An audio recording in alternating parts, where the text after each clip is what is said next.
Bismillahirrahmanirrahim. Assalamualaikum warahmatullahi wabarakatuh. Alhamdulillahirrabbilalamin. Arsalah rasulahu bilhuda wa dinil haq liyuzhirahu ala dini kulli walau karihal musyrikun. Asyhadu an la ilaha illallah wa asyhadu anna Muhammadan abduhu wa rasuluh la nabiyya ba'da amma ba'd. Baiklah Ustaz, kita lanjutkan materi kita yaitu dampak penggunaan zat adiktif bagi kesehatan. Ya, apa saja dampak yang akan ditimbulkan dengan penggunaan narkotika ini? Yang pertama, dampaknya dalam penggunaan heroin, morfin, opium, dan kodein, itu jenis narkotika, dalam jangka pendek dapat menghilangkan rasa nyeri, ya ketegangan berkurang, rasa nyaman, diikuti perasaan seperti mimpi dan mengantuk. Penggunaan jangka panjang akan dapat menyebabkan ketergantungan, ya meninggal overdosis, kecanduan, ya ketergantungan, menyebabkan sembelit, gangguan siklus, kalau pada bagi perempuan gangguan siklus menstruasi, dan impoten bagi laki-laki juga. Jika dalam penggunaannya menggunakan jarum suntik yang tidak steril, maka dapat tertular berbagai jenis penyakit berbahaya seperti hepatitis dan HIV AIDS, ya. Efek jangka pendek penggunaan ganja yaitu akan timbul rasa cemas dan gembira menjadi satu. Ketawa-ketawa sendiri, ya. Takut-takut sendiri, banyak bicara, tertawa terbahak-bahak, halusinasi, berubah perasaan waktu, ya, lama dikira sebentar, dan banyak lagi aneh-aneh kerjaannya. Udah kayak orang gila jadinya, ya, penggunaan dampaknya yang disebabkan oleh penggunaan narkotika ini. Peningkatan denyut jantung, mata merah, mulut dan tenggorokan kering. Penggunaan ganja dalam jangka panjang dapat menyebabkan daya pikir berkurang, motivasi belajar turun drastis. Ya, terutama bagi kita pelajar itu nggak bisa belajar lagi ibaratnya tuh, karena motivasi sudah berkurang. Makanya ada rehabilitasi biasanya orang pengguna tersebut. Perhatian ke lingkungan sekitar berkurang, radang paru-paru, daya tahan tubuh menurun, dan gangguan sistem peredaran darah. Efek jangka pendek penggunaan kokain yaitu rasa percaya diri meningkat, banyak bicara, rasa lelah hilang, kebutuhan tidur berkurang, dan halusinasi penglihatan serta perabaan berkurang, ya. Efek jangka panjang yaitu kurang gizi, anemia, kerusakan pada hidung, dan gangguan jiwa. Itu untuk narkotika. Banyak sekali efek negatifnya, ya. Dampak penggunaan psikotropika, ya ini jenisnya ekstasi, ya, atau tadi metilen, dioksimetamfetamin, dan sabu. Wah. Dalam jangka pendek akan terjaga atau tidak tidur, rasa riang, senang, yang nggak jelas dari mana, yang penting senang aja, perasaan melambung, rasa nyaman, dan meningkatkan keakraban. Kalau orang yang kecemasan tadi, dia menggunakan ekstasi supaya dia lebih tenang. Kalau dia takut melihat sesuatu kan, dia menggunakan ini supaya dia lebih tenang. Namun setelah itu akan timbul rasa tidak enak, murung, nafsu makan hilang, berkeringat, rasa haus, badan gemetar, jantung berdebar, dan tekanan darah meningkat. Dalam jangka panjang dapat menyebabkan kurang gizi, anemia, penyakit jantung. Secara umum, gangguan psikotropika dan narkotika itu hampir sama. Intinya dia menyebabkan kurang gizi dan anemia, ya. Setelah menggunakan obat nizepam atau nitrazepam dalam dosis tertentu, seseorang akan merasa tenang dan otot-otot mengendur. Jika dosis penggunaannya tinggi, maka dapat menyebabkan gangguan bicara, gangguan persepsi, dan jalan sempoyongan. Jika dosis lebih tinggi lagi akan dapat menyebabkan pengobatan pada pernafasan, koma, dan kematian. Yaitu dampak dari penggunaan psikotropika. Dampak penggunaan zat psikoaktif lainnya. Inhalansia dapat menyebabkan kematian mendadak akibat kekurangan oksigen. Apa yang disebabkan dengan minum alkohol misalnya. Oh, mengerikan sekali, ya. Apalagi alkoholnya oplosan, ya. Nah, itu bahaya juga karena campurannya nggak jelas atau kandungan alkoholnya sembarangan aja, sehingga tubuh tidak mampu menopang jumlah alkohol yang masuk dalam tubuh bagi orang tersebut. Wah, bahaya sekali. Nah, di sini dikatakan dia dapat merusak pembuluh darah menuju otak dan menekan kerja otak akibat jangka pendek dari mengkonsumsi alkohol, yaitu mabuk, jalan sempoyongan, merusak, ya.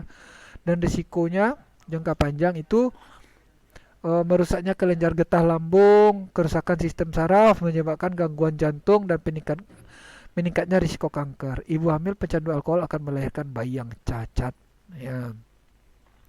Selain nikotin, dalam rokok juga terdapat 4.000 senyawa. Jadi pada nikotin pada rokok selain nikotin saja ada 4.000 senyawa lain, termasuk tar dan CO yang berbahaya bagi tubuh. Ini kandungan-kandungan yang antum bisa baca, ada toluen, aseton, kadmium, metanol, hidrasin. Itu mengerikan ya. Di apanya itu, di penyaringnya itu atau di busanya itu ada urea, ada karbon monoksida juga, ada formalin juga. Masya Allah, ini yang dihirup oleh orang nih. Betapa bahayanya rokok tersebut ya. Sehingga ya makanya rokok itu membunuhmu ya. Kita lanjutkan upaya pencegahan diri dari bahaya narkoba. Jadi narkoba itu dapat diantisipasi atau dihindarkan dengan beberapa macam cara. Adapun yang bisa dilakukan dengan mengenal dan menilai diri sendiri. Ya, kalau kita mengenal, ya kita kalau di SMIT kita yang pertama itu harus mengenal Allah ya dan tahu bahwa Allah itu ada, Allah melihat kita. Kalau itu udah perbuatan haram, otomatis kita akan diawasi. Kita akan berani berbuat aneh-aneh ya, karena dalam keadaan sendiri pun kita Allah mengawasi kita. Ya, jadi kita harus ketahui Allah itu ada dan ada dia bukan ada di mana-mana ya istilahnya. Kita akan belajar nanti tauhid juga. Bukan belajar Allah tuh tahu kita ngapain dalam keadaan sendirian itu. Jadi jangan main-main kita karena kita tetap diawasi oleh malaikat-malaikat Allah ya. Nah, yang pertama kalau dalam buku ini kita ada mengenal dan menilai diri sendiri. Ya, mengenal diri sendiri, apa kekurangannya, apa kelebihannya, dan jangan menjadilah diri sendiri. Nah, arahan kita ada, kita bertujuan yang terbaik, bukan menjadi diri orang lain. Ya, oh saya mau jadi dia, dia lebih pintar. Jangan, kita harus percaya diri dengan apa yang Allah berikan. Kita harus bersyukur. Ya, Allah memberikan kita yang sebaik-baiknya makhluk lah ya dari muka bumi ini. Jadi kita itu udah sempurna. Jadi nggak perlu kita sama makan nasi dengan orang, dia berikan kelebihan ya, dia diberikan kelebihan oleh Allah dalam segi yang lain. Kita bisa kok sama-sama bertujuan di akhirat. Tujuan kita adalah ibadah. Ibadah kepada Allah ya tujuannya adalah surga nantinya insya Allah. Nah, jadi jangan berniat menjadi orang lain. Oh, kenapa orang itu lebih pintar daripada saya? Bukan seperti itu. Kita harus pede dengan diri kita dan bersyukur dengan apa yang Allah berikan kepada kita. Yang kedua itu meningkatkan harga diri. Harga diri adalah suara hatimu yang menunjukkan bahwa kamu adalah seorang yang istimewa, yang menghargai diri tadi, percaya diri, ya tanggung jawab. Eh kita adalah makhluk yang Allah ciptakan, bukan kita berarti sombong ya. Kita menghargai diri kita, apa yang Allah berikan ke kita itu luar biasa apanya yang diberikan Allah. Karena kita memperhatikan orang-orang di sekitar kita, masih ada orang yang lebih susah ya, lebih kalau dari segi harta kita lebih mampu ya. Jadi dengan meningkatkan harga diri, kepercayaan diri akan meningkat sehingga bukan berarti kita merendahkan diri orang lain ya, bukan merendahkan diri sendiri, saya tidak mampu, saya dipermalukan, bukan seperti itu. Otomatis kita akan optimis ke depannya dengan menghargai diri sehingga kita tidak terpengaruh oleh dengan penggunaan narkoba ini ya. Begitu cara kita menghindari narkoba ini. Percaya diri, bangkitkan percaya diri kita sendiri ya. Ya, termasuk meningkatkan rasa percaya diri juga termasuk kategori hal yang positif untuk tidak terhindar dari pemakaian narkoba. Ya, terampil mengatasi masalah dan mengambil keputusan. Jadi maksudnya ketika kita merasa perasaan itu seperti takut, marah, khawatir, gimana ya terhadap seseorang, gak enak loh sama si A, si B, kita harus mengambil sesuatu keputusan sehingga kita siap dengan konsekuensi yang telah keputusan yang telah kita ambil. Itulah sikap seorang pribadi Muslim ya, yang Nabi Muhammad SAW ya, Nabi yang mulia yang mengajarkan kepada kita untuk dalam menyikapi satu keputusan. Ambillah keputusan itu dengan pemikiran yang bijaksana ya, yang paling tepat dan bijaksana. Semuanya ada risiko, tapi ambil yang paling kecil risikonya. Ya, selanjutnya memilih pergaulan yang baik dan terampil menolak tawaran narkoba. Nah, kalau ada teman-teman antum semua yang merayu untuk mengajak penggunaan narkoba ini, hindari karena apa ya, kembalikan lagi beristighfar untuk mengingat Allah bahwasanya ini perbuatan yang dilarang oleh agama kita Ya, bertemanlah dengan orang yang lebih baik, ya lebih baik.